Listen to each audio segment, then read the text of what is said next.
A new trailer for Marvel Spider-Man 2 came out in San Diego Comic-Con and it looks so incredible that it got 4 million views in almost a day. There are some biggest changes in this game that makes this game look next gen. We finally get to see Harry Osborn, who is cute enough to walk around. Peter also looks a little bit older here and I actually appreciate the way he looks. There was a lot of problems with people who didn't like the new face, but I'm used to it at this point. Miles also has a new haircut, but the biggest change here is Mary Jane Watson. She looks incredible. My god, I might have a new crush. The 2018 version of the game and this version looks completely different. Not exactly sure why they changed the face model. Was it the same reason as that of Peter Parker? But to be honest, whatever the change is, I'm probably much more interested in her now. Which one do you like the most? Let me know in the comments. Now, according to the narrative director, both Peter Parker and Miles Morales are struggling with their own personal lives. Miles is trying to find time to write his college entrance essay,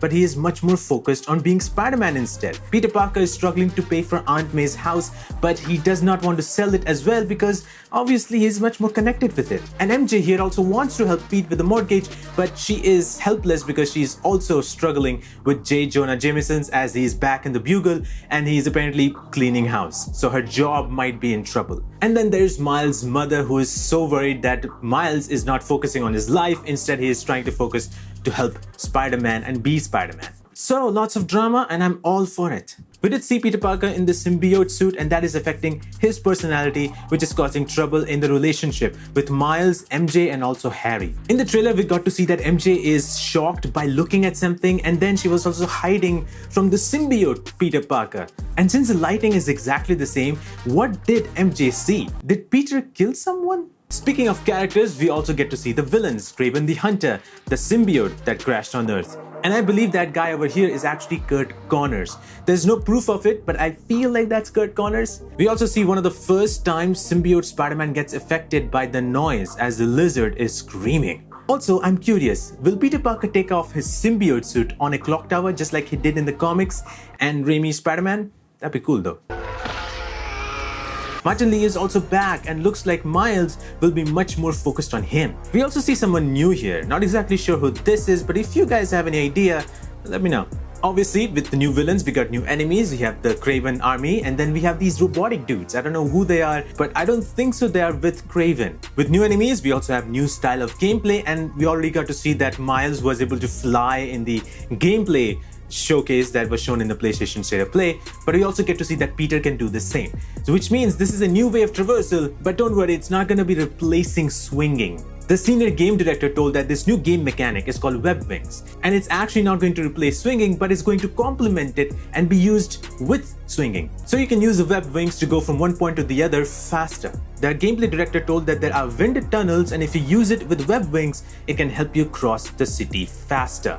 And yes, it's no longer only Manhattan where you'll be swinging by, you can go across the bridge, finally, and go to Brooklyn and even Queens. Not so sure how much of Brooklyn and Queens we will be able to cover because those are bigger cities than Manhattan. And the trailer also showed the Coney Island. And then there's Venom, my favorite Spider-Man enemy. The game will have a different spin on this Venom, but it will respect the history of what this character is about. The developers have tried their best to make Venom look both powerful and semi-liquid at the same time. But the game trailer hints so much that Venom is Harry, but I think that's not the case. The 2018 game did show Norman using the symbiote to save Harry, and it also kind of makes sense that he becomes Venom because he's not able to heal himself or the world, and the symbiote is able to give him power, and then the symbiote or Venom says, "We're going to heal the world."